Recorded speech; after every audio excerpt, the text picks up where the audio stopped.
რატომ ხდება Pinterest-ზე ლამაზი ფოტოები? რეალობაში არ გამოდის უკვე ისე, ანუ რეალურ სახე უკვე სხვას ვიღებთ.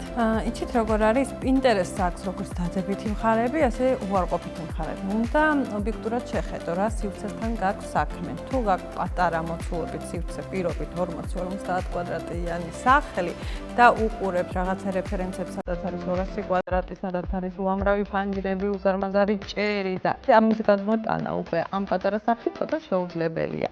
ამიტომ უნდა შეესაბამებოდეს იმას, რაც ჩვენ უნდა გააკეთო მომავალში, რა თქმა უნდა. ეს რაც შეეხება სივრცობრივად. ასევე ზოგჯერ Pinterest-ზე არის ლამაზი სურათზე, როგორც ჩვენ ვახსენეთ, მაგრამ ცხოვრებაში არაკომფორტული და რომელსაც ვერ გამოვიყენთ. ძალიან ბევრი ეგეთი მაგალითად შეიძლება მოვიყვანოთ, თუმცა ერთ-ერთი არის ალბათ ის, რომ ნაკლები სათავსოებია, ძალიან ბევრი ღიათაროებია, ან რაღაცა ესეთი ლამაზი და ძალიან აქტიური ფილები, მაგრამ ცხოვრებაში შეიძლება ცოტა ხანში უკვე მოგწესდეს.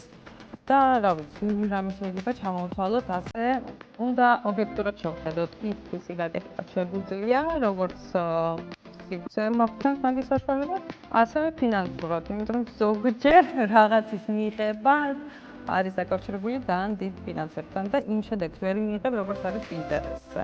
დალაიქეთ ვიდეო, გამოიწერეთ კონცეპტურის არხი და გააქტიურეთ ხარისხი ლაკი, რომ არ გამოგჩეთ რჩევები რემონტის და დიზაინის შესახებ.